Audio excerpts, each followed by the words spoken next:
Idaho, and meanwhile we'll be taking you back to action out east between Navy and North Carolina coming up very shortly.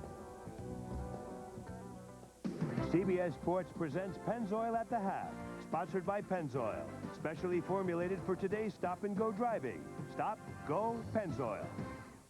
Welcome back to our studios in New York, along with Dean Smith and Clark Kellogg. I am Greg Gumbel. At halftime, West Virginia with a 32-20 lead on the Temple Owls. What's going on with Temple? That's what John Chaney's wondering. Well, they're looking for that fool's gold, Greg. They're settling for far too many three-point shots, and I think the familiarity of Catlin and Chaney going against each other in the A-10 has allowed this team to do a nice job attacking that matchup zone. Like live by the sword, die by the sword, Coach? Well, you watch when Temple, by history, will shoot a lot of what we call bad shots. They sure get a lot of rebounds, so we'll see what happens in the second half. All right, Coach, so it's a 12-point lead for West Virginia at this point at halftime. Meanwhile, in Hartford, first-round action, Navy trailing North Carolina by a score of 40-28. There's Bill Guthridge, his debut as a head coach in the tournament just underway, and joined Gus Johnson and John Sunvogel. Opening moments of the second half of play, North Carolina leads Navy 40-28. Ademola Okalaja misses a pair of free throws. He has really struggled from the line this afternoon, but Navy's allowing North Carolina to really dominate inside now. Williams got it to go, and the foul. And one of the first inside buckets we've seen by Navy in a while in the half-court set. They threw it inside, and big Josh Williams moved some bodies around. Look at the low post position. Again, Carolina a little slow to the spot. Williams goes up strong enough, and he'll go back to the foul line, see if he can make a three-point play the traditional way. So the junior from Northville, Michigan, who averages 6 points per game, gets the free throw to fall, and he has 4, 40-31. Now you're still ahead by 9, Gus, and you don't want to force the issue. You're playing well. Navy's playing fine. But Carolina has to somehow increase this pace to get Navy playing a different kind of ballgame. Here's Jamison loading inside, rattled out, snatched down by Booker. Peary into the front court, cross court. Victor all alone. And he's got to hit open shots for Navy to stay in this game. Well, Don DeVoe said we would not be afraid to run if we have opportunities. Okalaja, wild shot on the baseline, knocked out of bounds. And it's knocked out of bounds by the midshipmen. A very competitive bracket here in Hartford, Connecticut. The first and second rounds of the East Sub-Regional. This game followed by UNC Charlotte, Illinois, Chicago, Princeton and UNLV, a 5 versus 12 game, and Michigan State against Eastern Michigan. Two great guards going at it. Mateen Cleaves from Michigan State and Earl the Squirrel Boykins from Eastern Michigan. A great matchup next ball game. Illinois, Chicago with Miller and Coombs at the guard spot. You have DeMarco Johnson for Charlotte with Sean Colson out front. Outstanding combination. University of North Carolina Charlotte would love a chance to play these Tar Heels. There's no question about it. Carolina turns it over for the 13th time. 40-31.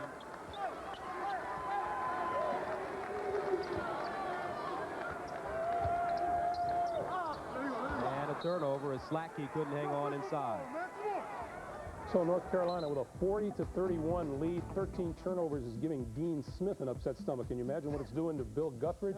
17:42 to play in the second half. Meanwhile, at the MCI Center in Washington, D.C., this also a first-round game. Washington with a 38-32 lead. They're 1 minute into the second half. Let's catch up on what's going on there with Sean McDonough and Bill Rector.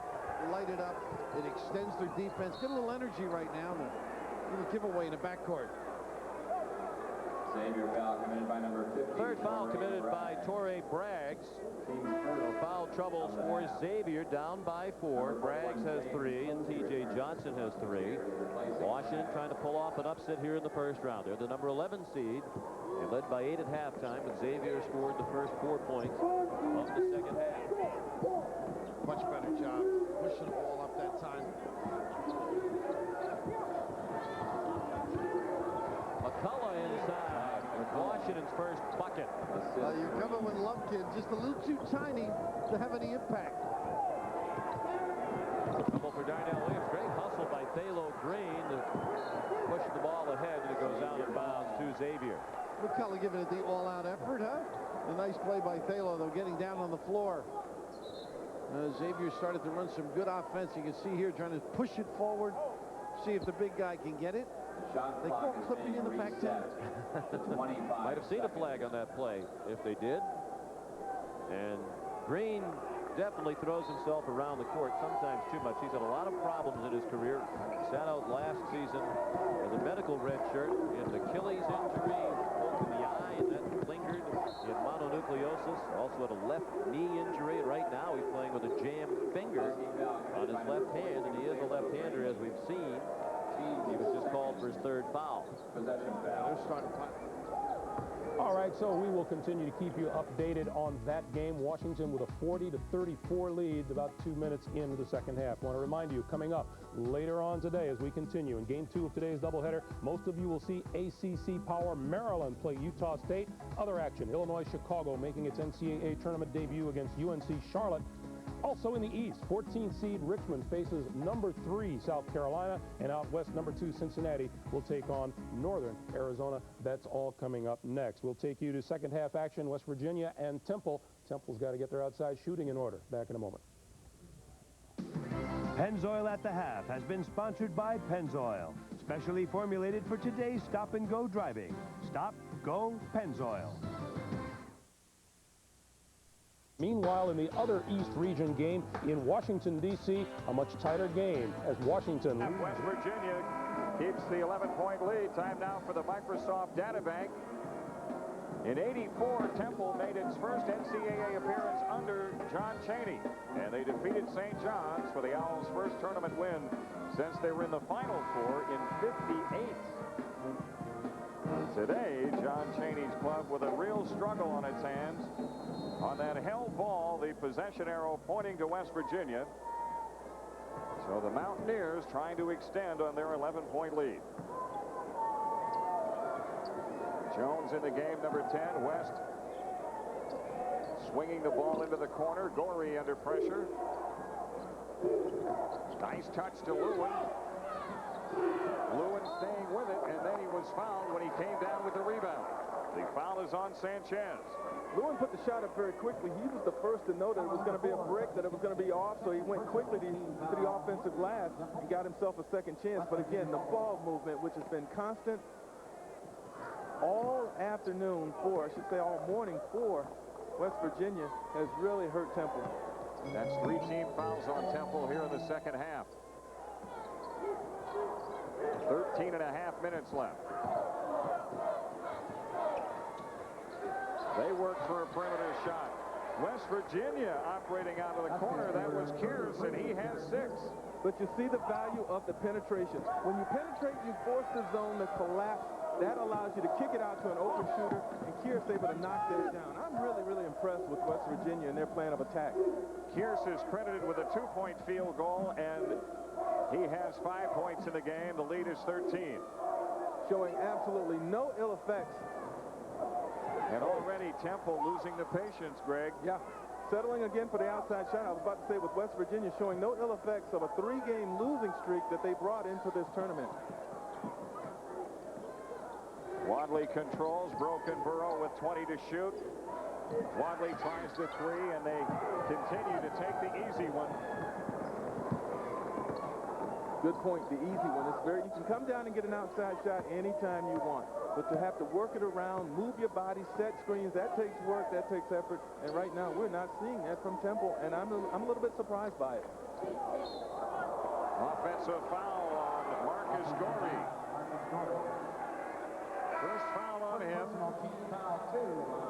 Greer coming back in for the Owls. Broken Burrow goes out. One of the things we're not seeing is the Temple pressure up and down the floor.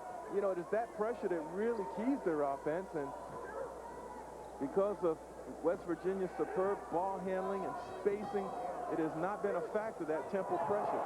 Temple turns it over on the long up-court pass.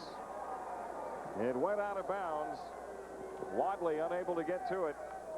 This has been a long morning and early afternoon for John Chaney. Temple, the 7th seed in the West. West Virginia seeded 10th. And it's been all West Virginia. I mean, they've been up coast to coast so far, and Jones sticks a 3. Greg Jones with his first points of the day. back to a 16-point lead for the Mountaineers, and they forced another turnover. A timeout taken. We have a definite upset in the making here at Boise, 45-29, West Virginia. Back at the MCI Center, Washington with a 1-point lead over Xavier. You met him before, earlier in our game, Slick Watts, also the father of Donald Watts on the Washington team. You have been so active in your son's development as a player. What would you say to him right now if you could go down and talk to him? Keep going to the hole, go to the hole hard, be patient and go to the hole, and that's the key. As parents go, you have been sitting here and seem pretty calm, but is that just an old NBA game face?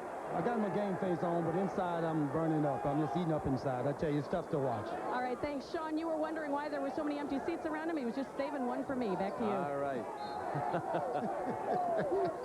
Actually, tell Slick it was Bill who was wondering that, just in case Slick wants to pick up the check for my dinner this evening. Three-pointer missed by Darnell Williams, and it's still a 1-point lead for Washington. We approach 6.5 minutes remaining.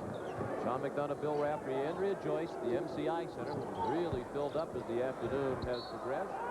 Last touch by Femmerling on the miss of a shot by Luton. They're running their stuff, though. Luton got a good look, didn't come up with the offensive rebound. Williams has to knock some down for Xavier. He's the missing link, I think. When he contributes, solid first half, some good looks and unable to convert this half. Posey shut off on the drive. Posey, Johnson, Payne, Williams, and Lumpkin for Xavier. West Virginia's pulled away again after Temple had narrowed the gap. Posey fouled on the drive with 7 seconds on the shot clock. That's 3 fouls now on Luton. Number 4, Dion Luton. Tournament summary, Prairie View, the only team with a losing record in the NCAA tournament. As a result, they get Kansas in round 1, and Kentucky makes its record 39th NCAA tournament appearance. Xavier, number 41, James Posey. Posey shooting a 1-and-1. Washington now over the limit. Xavier 10 out of 12 as a team from the line. And James showing you how he can put the ball on the floor, get himself to the foul line. Free throw shooting a difference in this game, helping to keep Xavier right in there as Musketeers now 11 of 13, while Washington has gone 8 of 17 from the line. Most of that from Watts. He's 7 out of 12. Part of his game is to post up a little bit. With the big guys, it's almost a wasted bench. They get another lane violation. Lane violation committed by Second time a lane violation has been called in this game. Huskies ball. And it remains a tie game. Skip Prosser finds the call somewhat amusing with his sarcastic laugh. He might say ludicrous. Yeah. But it was a loop around, and if you leave early, good hustle there. Posey, they didn't get it, but that's what you need if you're Xavier. Some energy from the press. Replacing Femmerling. Michael Johnson trying to inbound. Dickow, Watts, Wooten, and McCullough back into the ball game now, and there's a 5-second count. 5 seconds. I have not seen one of those all game, whether in a half court or the full. The inbounder looks like the guy who's the culprit, but it's everybody else not presenting themselves properly. You've got to run, step, screen, pop back to the basketball. 22 turnovers committed by Washington. T.J. Johnson back in with 4 fouls now for XU. And a whistle underneath and a foul on Dan Dickow. He tried to step in and draw a charge, and instead the freshman got called for his first foul. Foul assessed to the Huskies, number 12, Dan Dickow. Gary Lumpkin involved with a back screen there, and Dickow trying to negate it with a little bear hug. Number 12, 19 fouls now on the Huskies, so with the next foul, Xavier will shoot 2 the rest of the way. This is a 1-and-1 for Lumpkin. He has 10 points.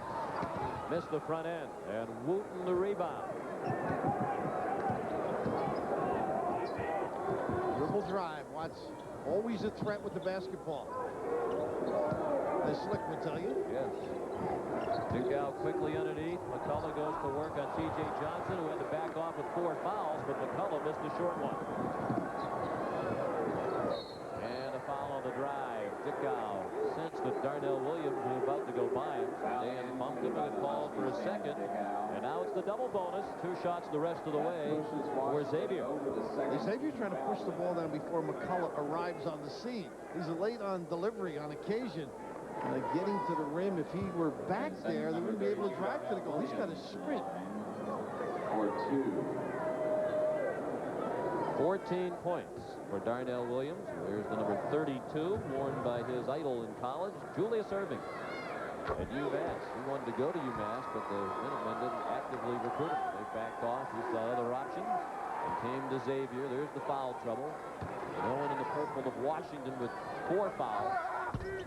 Not the case for Xavier. Great position on the rebound, but then Terrence Payne missed the putback. There's the big guy right there, McCullough. Hands up big. They got to get him some touches, I think, on this end. There is no way Xavier can contain him there. Terrence Payne is from this area, from Baltimore. The ball lost out of bounds by Watts. I misspoke earlier when I said his dad was here today. Actually, he was raised by a single mother. He grew up in a very tough neighborhood, 2 younger sisters and a younger brother. And he's the first member of his family to graduate from college. He'll do so this spring when he graduates from Xavier. Terrence Payne. And Watts with a little pain as well there as he went down after it. Something you got to match with Xavier. Get after it. Xavier by 1. Posey, a little shake and bake to try to get away from Luton. The handoff rejected by McCullough as Payne went up and was sent back by the 7-footer Tom McCullough. You can't teach size, Sean. Getting in the right spot.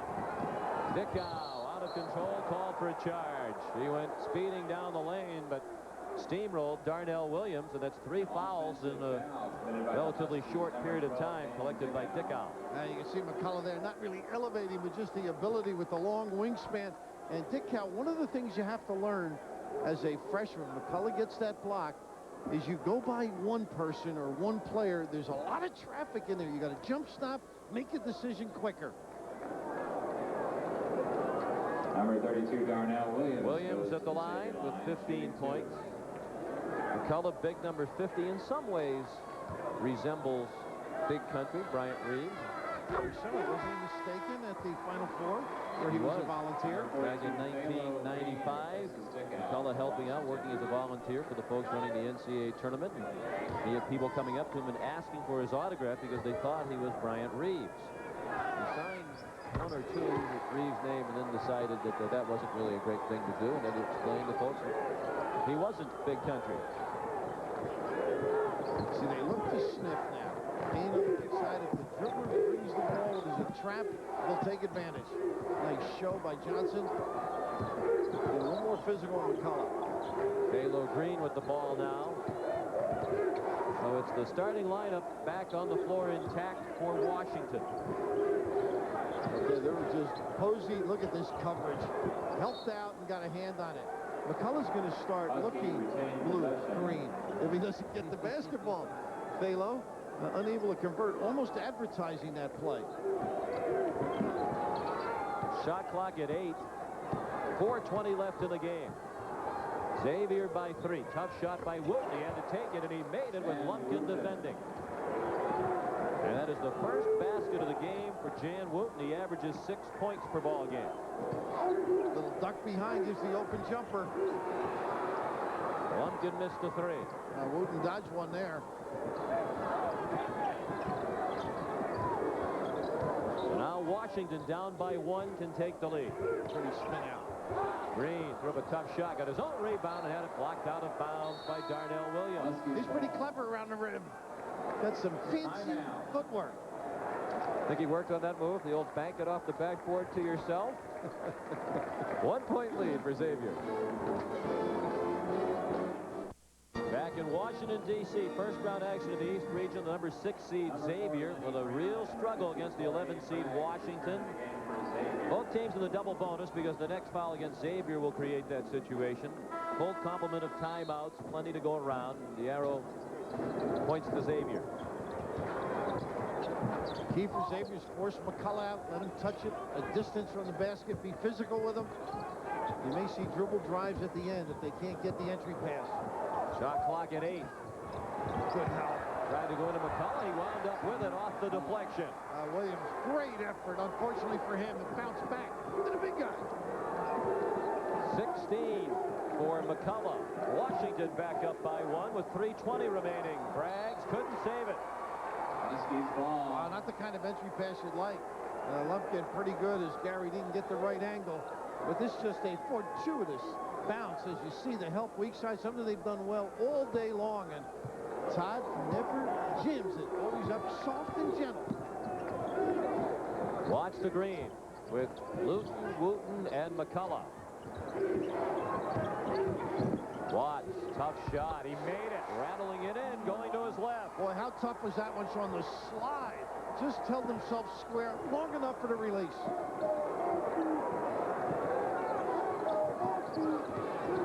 Darnell Williams down the lane, missed it with McCullough contesting, then Posey was fouled on the floor. I think they may give this to Green. McCullough, unfortunately, the reaction by Todd, couldn't get himself back down and get up.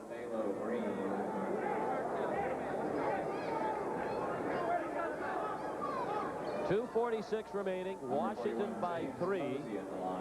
The Huskies clad in purple. Thalo Green of Washington just called for his 4th foul. And it's a double bonus situation now. James Posey will shoot 2. He has 13, now 14 points. This has been a tight game throughout. The Washington lead was 8 at halftime. Both teams essentially in the double bonus. But the next foul on Xavier is 10, and a 2-shot opportunity for Washington. Plenty of timeouts. Xavier has the arrow pointing in its direction. Number 12, one on the leg of Watts, so he goes to the bench to have that taken care of. And Dan Dickow comes in for Washington. And that happened in front of us when he dove for the loose basketball. They've been taking care of that during the timeout. Good effort by him. Welcome those of you who have watched North Carolina defeat Navy 88-52. The Tar Heels, the first team to win in the 1998 NCAA tournament. First win in the tournament for Bill Guthridge as the head coach. Number 1 seed in the East. Washington, the number 11 seed in the East, with a 1-point lead on the 6th seed Xavier as we approach 2.5 minutes remaining. The motion for round 1. Nice help. See Posey looming in the back. Drags a lot of body on the big guy. Surprised Bob Bender didn't use one of those timeouts he has to get Watts back into the ballgame quickly instead of taking him out just to have the blood worked on. I don't know if he's ready yet. I see him standing over there. I think you're right. He's such a valuable weapon for them. Yeah, you don't want him out at serious crunch time. Lenny Brown missed a long one, but Braggs ran it down. Now they're stuck with Watts out of the game here on this possession. I think they weren't finished with him. That was the problem, Sean. Well, they could have used the timeout to take the time to get it ready. The way they're going, he wouldn't have been ready either.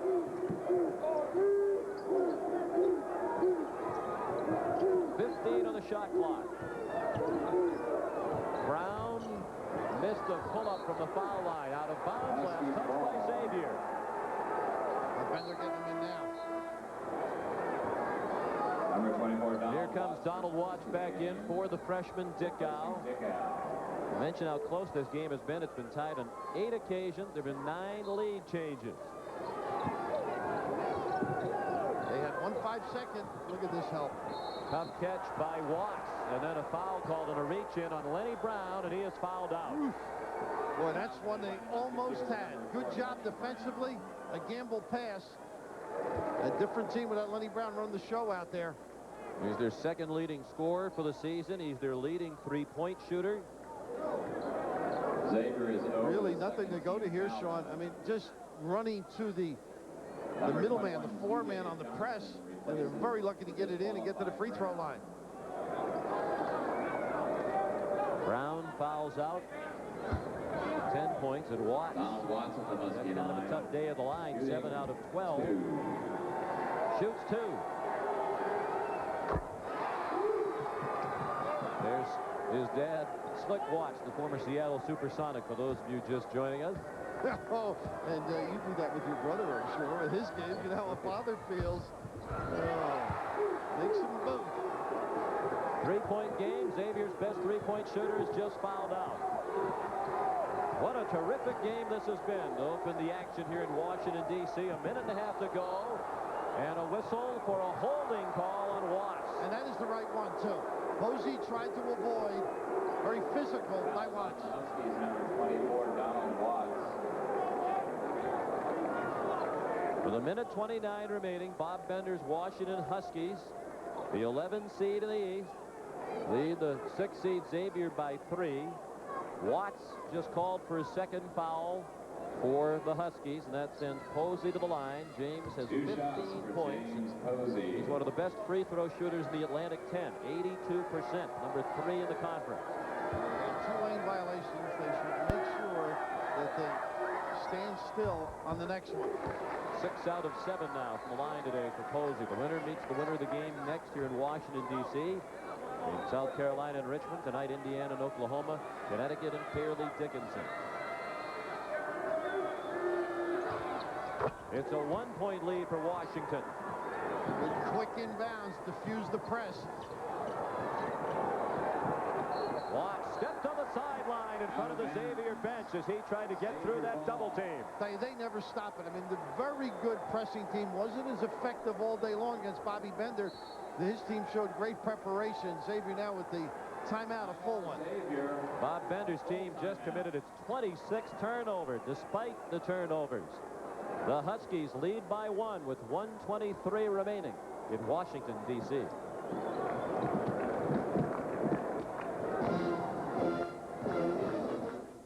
Washington leads by 1 despite the fact that the Huskies have turned it over 26 times and have gone just 10 out of 19 from the free throw line. The key has been Washington has shot 53% from the floor.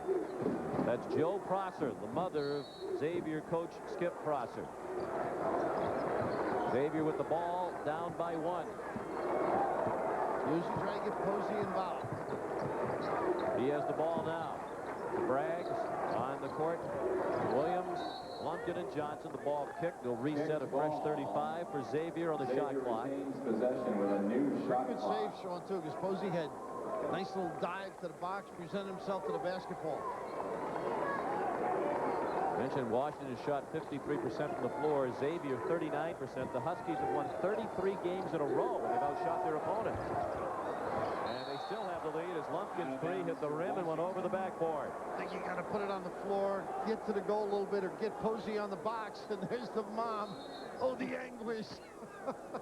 Why did he choose this career? X just 2 out of 15 from behind the arc today. And those who just joined us, Lenny Brown, their best three-point shooter, is fouled out. 10 points. 1 minute to go in regulation. 1 minute left in regulation time. Washington trying to finish off the upset. Nearly a 10. It is 10 in the backcourt. Wow, they had 10, but they got a foul. Oh, my goodness. Ooh, that was 10. It was actually 11. The shot clock showed 24 when the whistle blew, and the dribbler Luton was just straddling midcourt. Now, of course, they don't go by the clock for the 10 count. The official goes by his own swing of the arm. But by the shot clock, they got 11 in the backcourt. And the foul instead on Posey, his 3rd. And another miss from the free throw line by Washington. Now 10 out of 20 from the line. 76% free throw shooter, too. Xavier's got to think, get it to the rim with the drive or Posey on the box. Xavier down 1. There is the drive. Lumpkin, tough shot. He was fouled. Now that's more like it. Take advantage. Give yourself a chance. If they seal it off, kick it out to somebody. Todd McCullough. 4 fouls now on Todd McCullough. So Green and McCullough of Washington have 4 each. And Lumpkin will shoot 2. For Xavier, Gary Lumpkin at the line. He's a 78% free throw shooter. Has 10 points today. The game is tied at 67 with 42.5 remaining.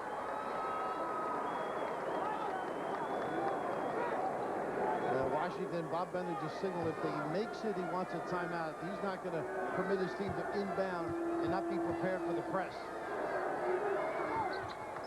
Xavier leads by 1.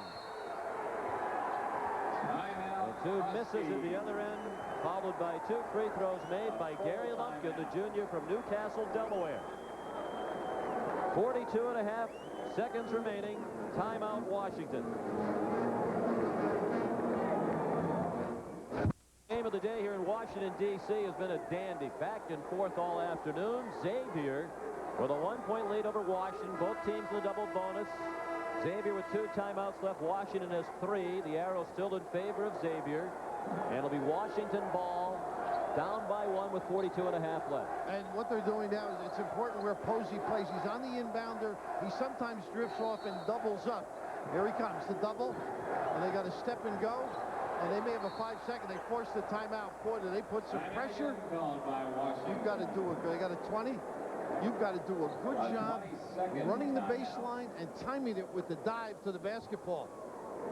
They have struggled with turnovers all game. Washington has had some thrilling endings this year. They had an excruciating loss against Stanford with Chris Weems of the Cardinal with the length of the floor in the final 5 seconds and hit a 3 for a final of 74-72 Stanford. And they won a game late against UCLA at home by 1, a win that really got them into the tournament. Game 2 of our quadruple header features action both the East and West regions. Utah State and Maryland coming up in Sacramento at approximately 2:42. Here in Washington, D.C., Richmond and South Carolina at approximately 2:47. Again, trouble inbounding. They get it into Wooten. Now Dion Luton. 30 on the shot clock. Game clock now 35. Watts generally maybe with some penetration. McCullough's got to get to the block. Ball side. McCullough playing with 4 fouls, guarded by T.J. Johnson, who has 4. Green with the ball has 4. Shot clock at 12. 1-4. A double. Washington needs to start looking toward the basket. The pull-up by Monty with 11 seconds left. Washington retakes the lead. Wow. Timeout called by the Huskies. They were stuck. Watts with the double got a little bit confused. And Dion Wooten, who shot the basketball extremely well during the course of the game. Well, you need somebody to step up and show onions. And how about this one? Little bounce, the draw, the trigger, and some cotton.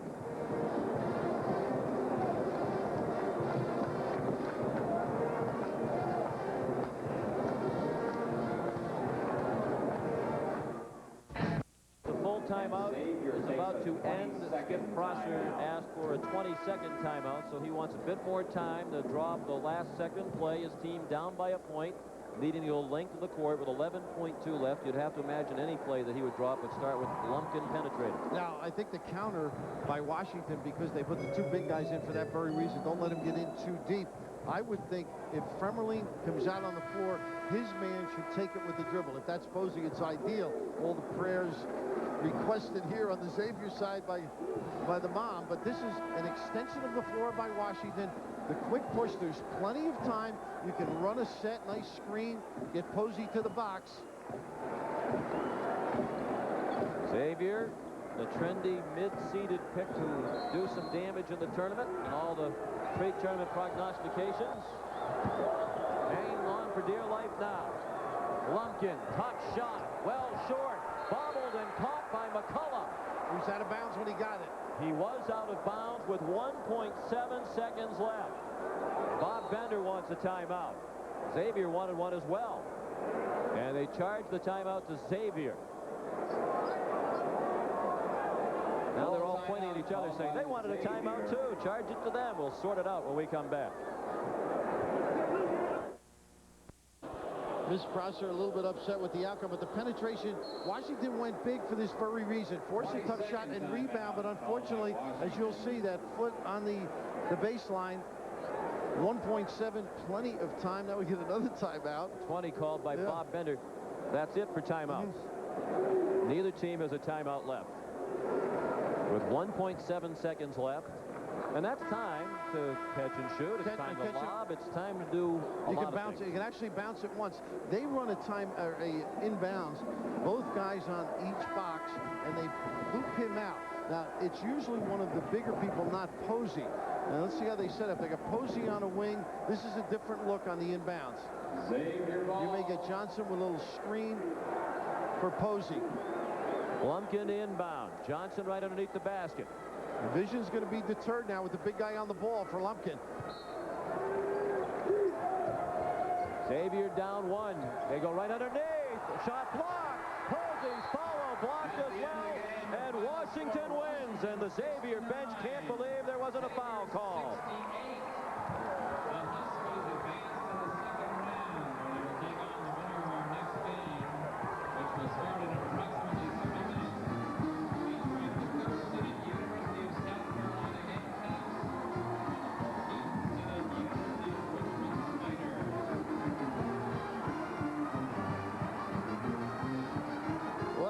They went big.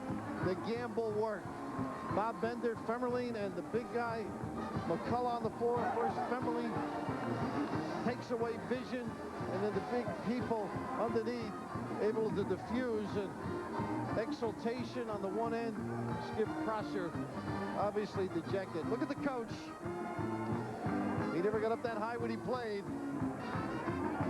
Oh, goodness. Winners bound. And unfortunately, the counter,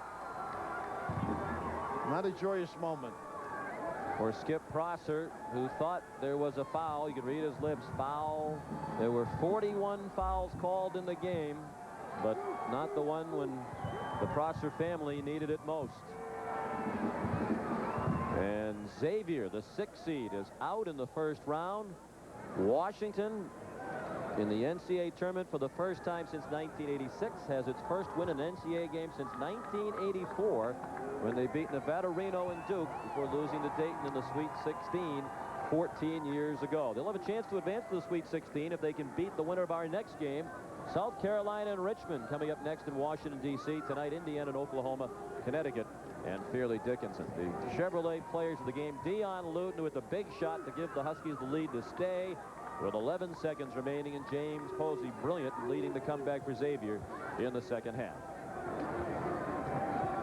Washington a winner by 1. We'll rejoin Greg Gumbel in a moment. CODs. Keep It hot plates sold in sets of 2. So call.